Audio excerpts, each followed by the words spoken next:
the annual demand. With the recycling of nuclear-used fuel, resources expand significantly. Third fact, nuclear energy is carbon-free.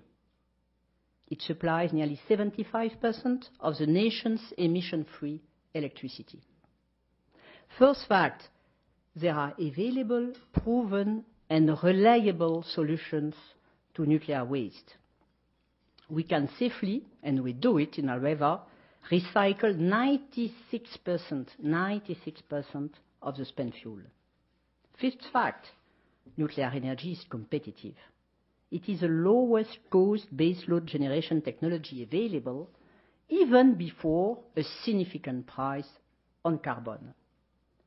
Building a nuclear plant represents an important investment, but once the power plant is built, the cost of electricity is extremely stable and predictable for 60 years.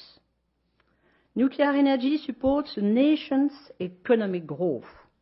Most of the money spent for a nuclear plant construction is spent domestically. It means thousands of highly qualified jobs for many years. At Areva, we are not just talking about a safe, secure, and sustainable energy future for the US. We are helping to make it happen with $4 billion invested in projects in Idaho for a new enrichment plant and Virginia for an heavy components facility. Because launching a nuclear program does not only mean building new plants, it means building an industry, providing wealth and jobs in the long run. Ladies and gentlemen, when it is about energy, you will have understood that there is no silver bullet. Sorry to say that. Maybe it's a little bit disappointing, but that's the situation. Each country's energy choices depend on its history, its experience, its needs, its constraints, whether political or economic. But the two key lessons are, in my view, universal. First, there cannot be any energy policy without a strong and consistent political will necessary to frame long-term and readable regulation, as well as to attract long-term investments. The second lesson is about public debate and transparency. Energy issues are too serious to be managed by specialists only. We are all concerned. We are talking about nothing less than running and winning a race against climate change and energy security, nothing less than building the clean energy future for the US and for the world. I therefore look forward to discussing further these views and answering to all of your questions you may have. Thank you for your attention.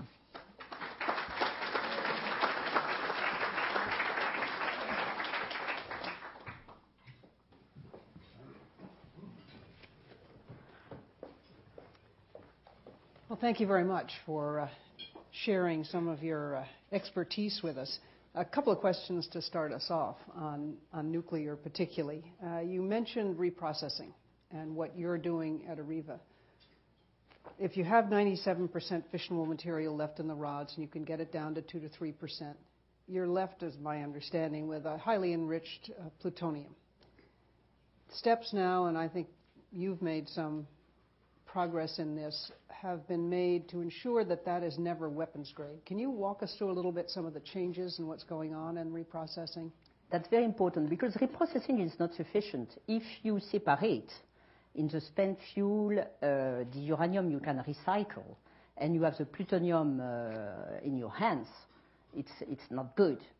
So what we are doing is systematically to recycle. So we're recycling the plutonium.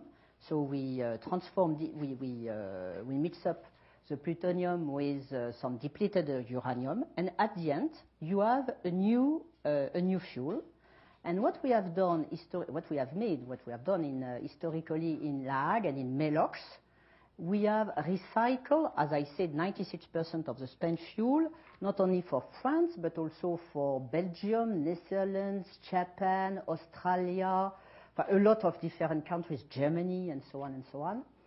And we have transformed and we have recreated new capacity of power in La Hague, for instance, the equivalent of the production of oil in Kuwait during 1 year. So it means that what you have in your pools in the US, you have a lot of spent fuel coming from the production of your nuclear plants for now since the beginning of the 60s. Mm-hmm. So you have the equivalent of 7 years of fuel in your pools if it was recycled. So we are totally against ourselves. We are against the separation of plutonium and to keep the plutonium. This plutonium is not very good for weapon. It's not a good isotope for weapons. But we are systematically recycling this plutonium into new fuel, and it is burned into other nuclear plants. I may say that we did it in the US for the first time after the agreement between US and Russia yeah, to decrease a little bit the level of plutonium grade weapons and so on. For the first time for ourselves, because we didn't know this plutonium, this very specific plutonium, we were able to recycle this plutonium into a new fuel, and we did it with Duke in the US. Mm-hmm.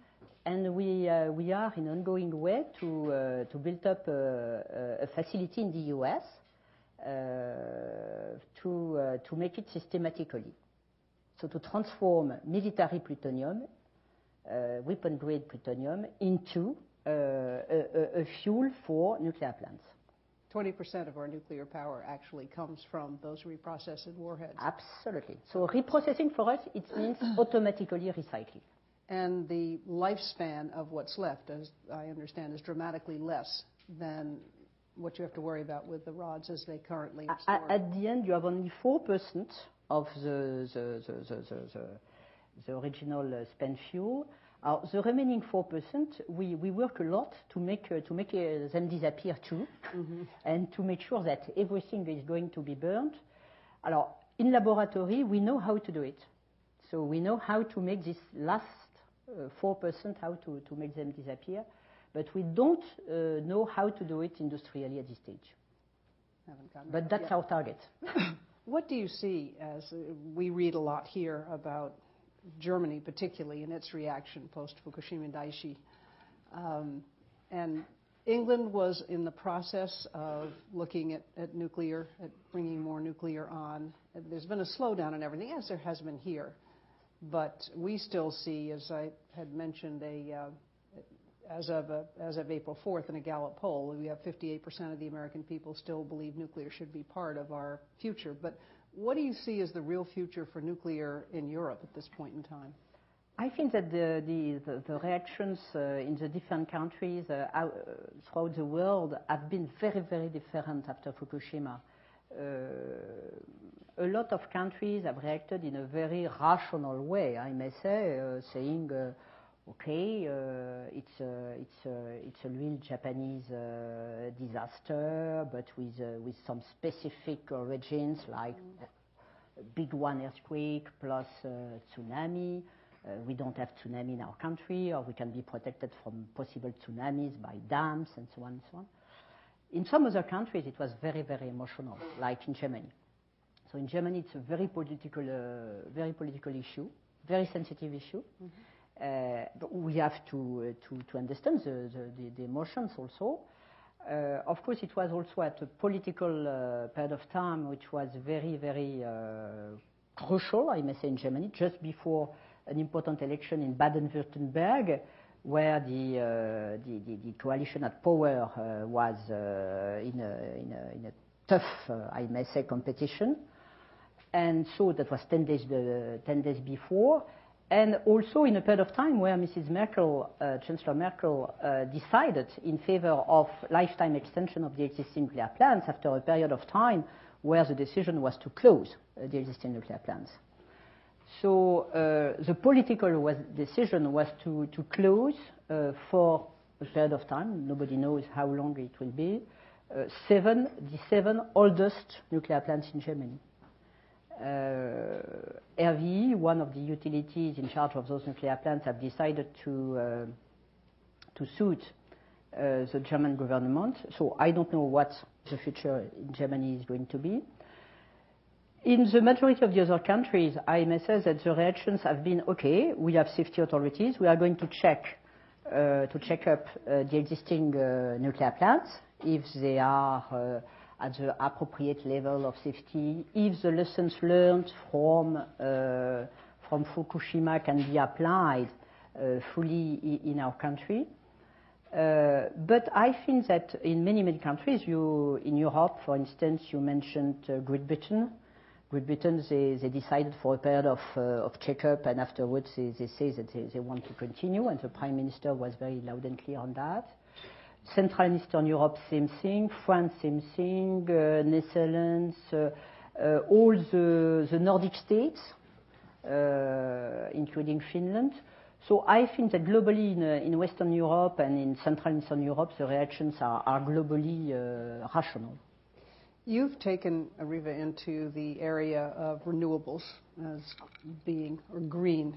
I like green power too, because that includes nuclear, but renewables. As you mentioned, in this country, it's a small fraction right now of our overall power. If we're looking at a 28% increase in electricity demand by 2035, which is the projection of the Department of Energy, how realistic do you think it is to think that we can meet even a significant part of that with the renewables as we now know them? I am really convinced that if you want to develop an energy policy, you need to have a long-term framework. For new energies, and I am not shocked by that. You have had a lot of criticisms coming from different origins, saying that it is not good to subsidize the development of renewables. Of course, it has not to be too artificial, and it has to be transparent. So people have to know that those energies are subsidized and so on. It has to be done in a transparent way. But I am not shocked by myself to start a process, to encourage this process, to have the appropriate framework, and to organize subsidized. The wrong way to make it, in my view, is not to be transparent. For instance, if I take Germany, you have a system which is highly subsidized for solar, for wind, and so on. And people are not aware of it. So it means that at the end, people think that it is less expensive to develop solar, wind, than to develop coal, hydro, or nuclear, which is totally wrong. Mm-hmm. So I think that if you want to develop this 3% of renewables in the energy mix in the US, you have to organize a long-term framework in a transparent way, and to say that it is for starting, and it has not to be too longly as it is. I think that all the energy. Well, if you think to oil, to coal, to gas, to nuclear, at the beginning, we have been helped by the different governments. So it's not shocking to do it like that for renewables, but in a transparent way and for a period of time, not for the eternity. Especially also because we have also very difficult budgets in our countries.